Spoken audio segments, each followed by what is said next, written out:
That dollar bill in your wallet, it began its life in a place that's part art studio, part high-tech factory, the Bureau of Engraving and Printing. First, artists and engravers create incredibly detailed designs. These designs are then transferred to massive printing plates. Using a special technique called intaglio, ink is forced into the engraved lines, and under immense pressure, the image is pressed onto special paper made of cotton and linen. If you look closely at a new bill, you can feel it. The ink is slightly raised. That's just one of many security features. On a $100 bill, there's a blue 3D ribbon where tiny bells move as you tilt it. The number 100 in the corner shifts from copper to green.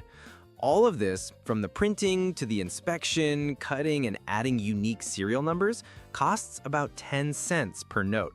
The difference between that cost and the bill's face value, that's profit for the government, called seigniorage.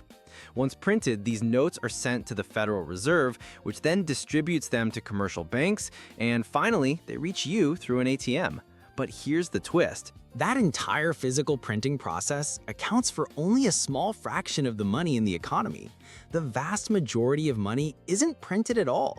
It's created digitally by commercial banks in a system that might surprise you. It's called fractional reserve banking. Imagine you deposit $100 in your bank. The bank is required to keep only a fraction of that, say $10 in its vault. This is its reserve. It then lends out the other $90 to someone else, perhaps for a small business loan. That borrower spends the $90, and the person who receives it deposits it in their bank. Now, that second bank keeps a fraction, $9, and lends out $81.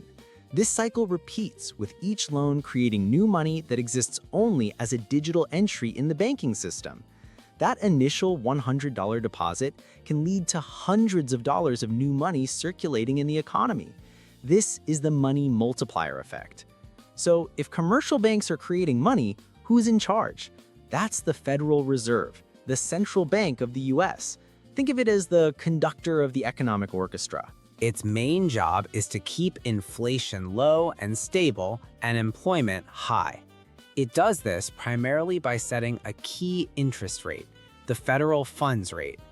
When the Fed raises this rate, it becomes more expensive for banks to borrow from each other, which makes your car loan or mortgage more expensive.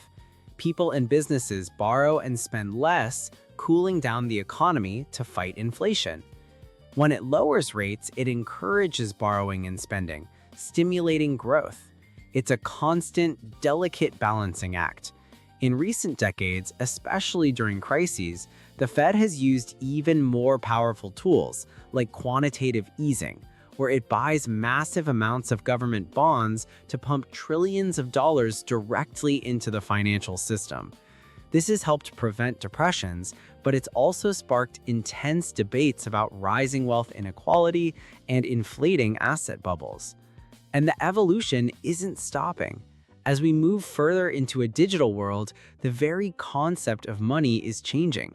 Central banks globally are now developing their own digital currencies, or CBDCs. This could fundamentally reshape everything, from your privacy to the role of the banks you use every day. So that piece of paper in your pocket is more than just money. It's the physical tip of a vast, abstract iceberg, a system of credit and debt digitally created and multiplied through banks, all guided by a central authority trying to navigate the unpredictable currents of the global economy. A system built on trust that is now facing its next great transformation.